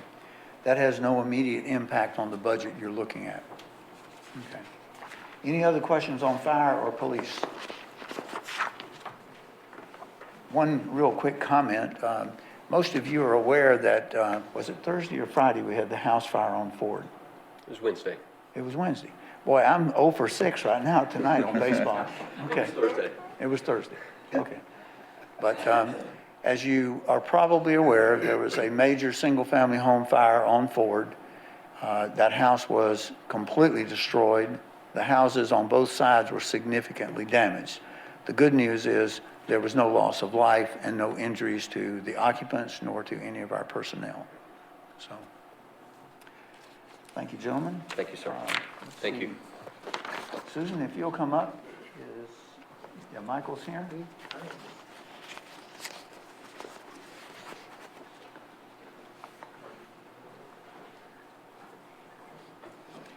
If you look at page 100 and 101, this is the recreation budget. One of the things I'd point out under the fees, look at the activity fees. We're very pleased to tell you that we think we're back almost at normal activity. That is a blessing. So we're projecting $333,000 in recreation fees for the coming year. I'd like to ask Susan if she would for a moment just to talk about the spring fees and what you're seeing with enrollment. Enrollment is definitely picking back up. We are seeing a lot of parents signing their children back up, and our activities are picking right back up. So we're thrilled. When we finished basketball season, we actually gained a team in our basketball program. We had 55 youth basketball teams. Volleyball, we have 16 volleyball teams. So our youth sports is really picking back up. We're seeing a little slow area right now for the adults, but I have no doubt that summer and fall sports will pick up for the adults. Everybody's kind of ready. So we're excited. We have a wait list already on our summer programs. So we'll open those up as we either gain capacity and or staff. That's really going to probably be one of our challenges moving forward. It's not a matter of if we can, it's a matter of, with the staff challenges. So, well, the other part is you're doing this without Jack M yet. Without so if Jack you don't M mind, whoops, sorry about that. Give an update Foul on that. ball there. Absolutely. I was very happy. We actually had a meeting today. We meet monthly with the contractor, who is Bordeaux Construction. I have nothing but good things to say about them. I'm not sure if this is our first project with them or not, but they have been very, very good so far with the project at Jack Emiette. So they give monthly meetings, updates with me, and we are scheduled to be completed at the end of August. August 29th is technically the substantial completion, with about 3 or 4 more weeks in September. So September 23rd is final completion for that project, and everything is scheduled to come in We have some large milestones in about the third week of May, which is really going to get things moving, which is the roof materials for the building, for the main structure for Jack Amiette, and then Michael's maintenance building is also scheduled to come in that week. So after that, it is going to move really quickly because they'll consider it a dry building at that point. So they'll really start moving inside. I did make them aware today also, and just so you're aware, we will not be opening that splash pad at Jack Amiette. We're trying very hard to make the public aware. It's just not a safe site at this point for people to be, even though there's a fence, we just can't, we're not comfortable with opening that. So for those listening and for any citizens that might ask, we will have Northeast Creek splash pad open, but we will not be able to open the Jack Amiette splash pad. So we made the contractor aware of that. We'll post some signs and we'll make everybody aware. I just don't want parents to drive in or try to get into that site. It's an active construction site at this point, but it's exciting to see it come up. So I did want to give an update on the splash pad as well. The other thing, you've already voted on the before and after school fees, so they're already built into your budget. Any question you have on the recreation side of the house? I have one. Go ahead. Oh, I'm sorry. I have one question, Ms. Baptist. So if the splash pad at Jack Amiette is not going to be available, do you foresee that the possibility of the swim program at Holiday picking up to? Well, I'll be honest with you, Dr. Washington, we cannot find any instructors. We cannot find any lifeguards. We cannot. We were not able to do it because of COVID, but we have, and Kimberly can vouch for this, we have had job openings for swim instructors to teach lessons, and we've not been able to find anybody in that realm. Some cities, we're not unique in this challenge. Some cities are faced with it themselves as far as the lifeguard and swim instructors. I think what the consensus in the field is that during COVID, kids just didn't get certified, whether they were in high school or college. They just didn't go and get certified, so we're seeing a real lag of qualified, certified instructors out there. So I would anticipate if that were, if we could, I would say yes, you're correct, we would see an uptick. But I don't think I'll be able to do anything with Holiday City in the near future. So the bottom line is, we do not plan on operating a swim program at Holiday City. No. We tried, we've tried, and we just can't, unfortunately. But we anticipate Northeast Creek, the splash pad, being very popular, and we'll open it as soon as we possibly can, as far as the county and our permits go. When it comes to, we open it Memorial Weekend? Yes, sir. Okay, Mr. Bittner, I'm sorry, go ahead, sir. Go ahead. The newly acquired recreation land, is it within this budget for the money for the wetland crossing? No, sir, it's in the capital improvement budget. So it is in the budget, but not the operating book. It you're is looking at. budgeted. It is budgeted, yes, sir. And when will work commence on that? We have a deadline to meet, don't we? We've already authorized Tidewater, which is Parker and Associates. Council has already authorized them a contract to move forward with getting all the necessary permits and to get that design. What we will do is give you an update very shortly on the schedule. Okay. But that's underway. Yes, sir. Where do you usually get your lifeguards from in the past? Anywhere that they'll apply. Now- I mean, we reach out to the base and see if they have anybody that wants extra work. We've even reached out in the years past to the country club to see if they have any employees. We've already done some of that. We're just trying to see if there's anybody currently certified, but we post it through all the main channels that are human resources. It's currently on our website as well. I'm gonna check a swim coach, local swim coach, and I'll get back with you. Absolutely. In order to be the lead life or the lead, you have to be 18, and then we have an assistant at 16, and those are for the swim instructors. Lifeguards usually are WSIs. We have a WSI certification and a lifeguard certification, so it just depends on what they come to the table with. Okay. All right. We have some students. And we have some students. Page 102 and 103, this is your park side. Almost tongue-in-cheek, I would ask you to look at the fees from the Department of Transportation. I'd ask you to think back 10 to 12 years ago about the condition of all the rights-of-way inside the city. You made a decision, your predecessors made a decision that Jacksonville was not going to look like that, and I applaud you. In the last days of being your manager, I can tell you, your leadership in cleaning up this city in so many ways can never be understated. Michael's crews are the ones who are out there, and they are the ones who, through your funding authorization, have changed the appearance of Jacksonville. You should be proud of that. I would also let you know that normally, Michael has a lot of employees.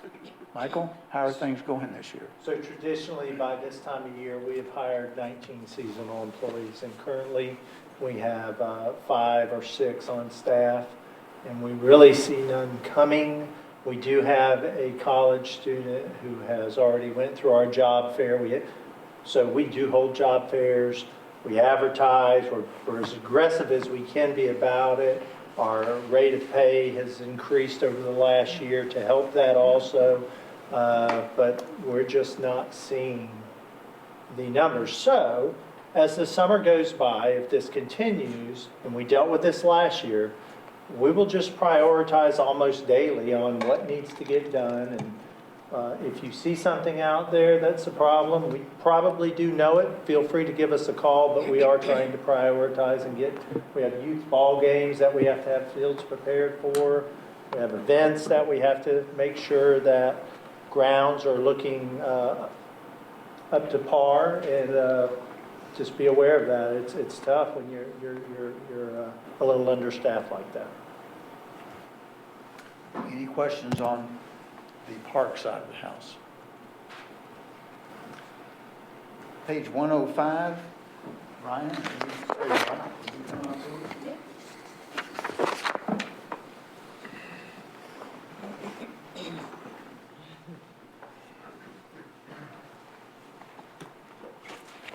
As you heard through the annexations tonight, there is construction on the horizon, and that's a good thing.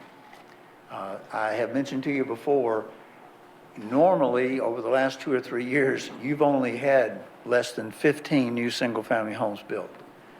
You have the potential this year and over the next several years to see significant growth, and that's going to be important.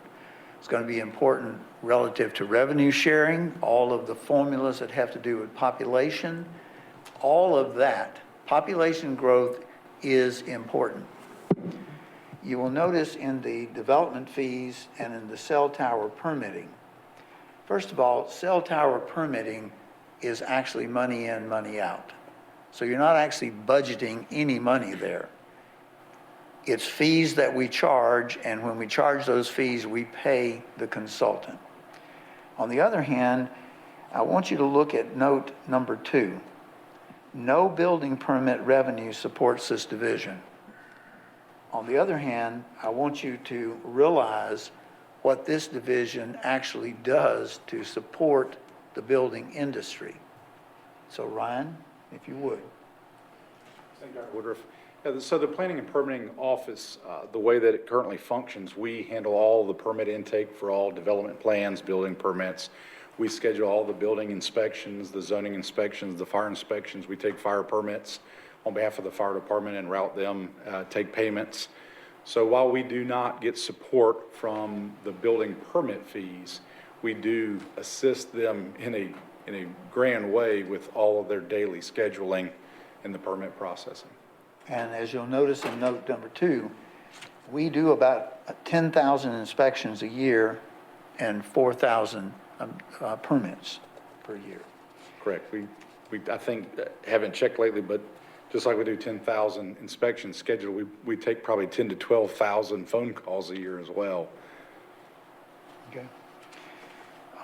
Any questions on the planning administration side?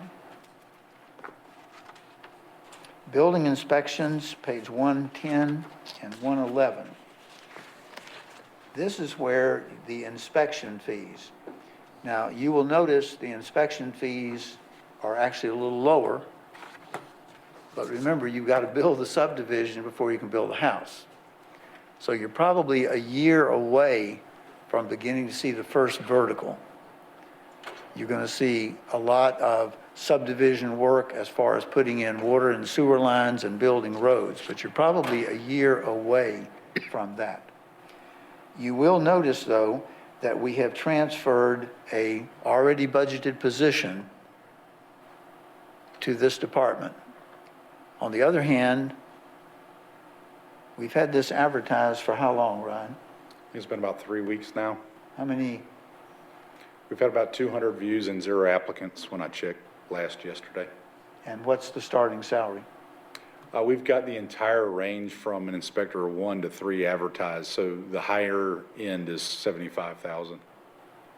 Yeah. So roughly 50 to 75,000. Yeah. The other thing I'd like to point out is note number 4. The North Carolina general statutes require inspections to be within 2 business days of being called. That's a good thing. We need to show that we are friendly to the construction industry.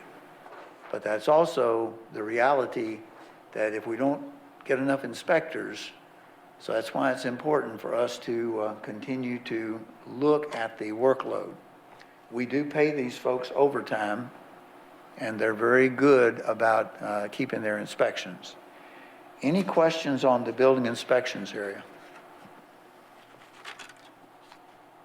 Code enforcement. Okay. Code enforcement, you added a full-time benefited person last year. You get a weekly report from them. You can see that their budget has nominal changes, most of them downward. Any questions on the code enforcement budget? Community development, page 118 and 119. The good news is that program income is up. One of the things that you will be reminded of, you have authorized the sale of some CD lots on Cavanis for $75,000. That's not included in this projection for revenue. We will close on those lots after May the 2nd. And the reason why is by HUD regulations, we have to have spent a certain amount of our money by May the 2nd. So we don't want that $75,000 on our books until May the 3rd. But that property is going to be closed on May the 3rd. That will add $75,000 to it. The other thing that we will be showing you on a probably May the 3rd agenda is the sale of one of the downtown lots. We had hoped to build an affordable housing there, but because of the price of lumber, it's just not, you can't meet the affordable housing guidelines right now. And so we had a party come to us and ask if we would be interested in selling that lot. And so the answer is yes, we're recommending to you. It'll be your decision, but you'll see that as a discussion item on May the 3rd? Yes, sir. Okay, May the 3rd. Any questions on community development? Well, there's one other point. If you'll look on page 118 at the entitlement, $374,000. 12 years ago, when I was privileged to start working with you, that entitlement was over $600,000. You know, just is what it is. The fortunate thing is over the years, your program income has continued to go up. Now, it hasn't gone up to match the loss in federal money. Any questions on that? Neighborhood improvement services is obviously part of CD. Really no changes there at all to speak of. You have any questions on that budget?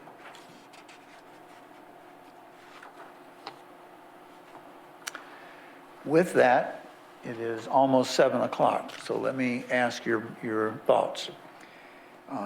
You have probably 12 more budgets to go through. I don't believe there's a need for you to meet on the 26th, even though you have these 12. We certainly can. If you like, you can take a break and we can come back tonight and finish these 12.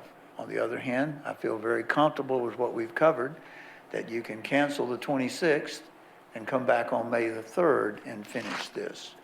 Could you give me some direction, please? May 3rd, anybody? May 3rd. All right, with that then, we will close this session, and thank you very much. I believe we have some reports and other things. Thank you.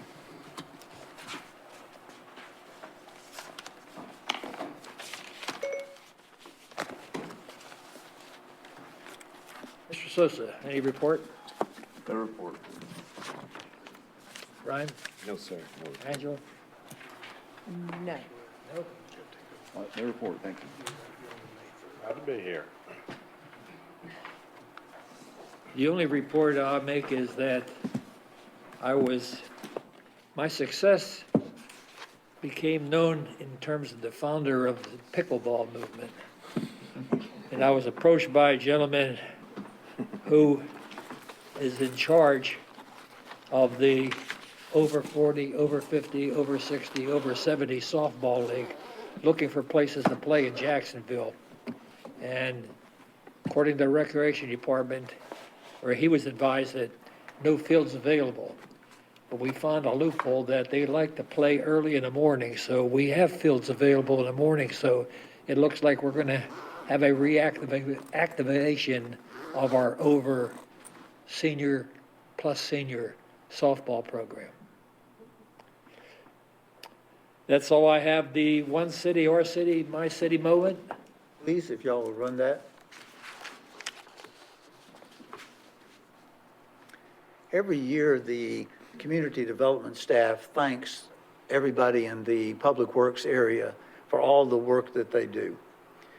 Not just in helping tear down the various buildings, but we provide a luncheon. And this past Thursday, you can see Carrie and Wally. There's Kelly Cannon cooking and Glenn in the background cooking. Again, Glenn Futrell. Hot dogs and hamburgers for everybody. This is a way of thanking those employees for going out of their way to help keep our city beautiful, for tearing down so many things and all the sanitation work. And I really thank Tracy and Pam for the fact that they look after your employees and thank them this way each year. As far as updates, a couple of quick updates. Tomorrow evening, I hope that you're available to come back here at 5 o'clock. We have the Military Child of the Year ceremony. As Dr. Washington has mentioned to you before, we had, I believe it was 8 semifinalists? 9 semifinalists. 10% from North Carolina. Yes. And one of those was selected as a Military Child of the Year. At 5 o'clock tomorrow evening, there'll be a ceremony, literally right here in this chamber, to recognize all of the semifinalists. Mr. Bittner will be here to give the opening. Dr. Washington will be here to make comments. We will have people from the state level who are involved in the Department of Defense or Secretary of the Military Affairs here in the state. Should last about an hour. We hope if you have an opportunity, you'll come out, but that will be here. The other thing is on Commerce Road. Ron, do we have a slide of that? Yes. Could you pull up Commerce for us?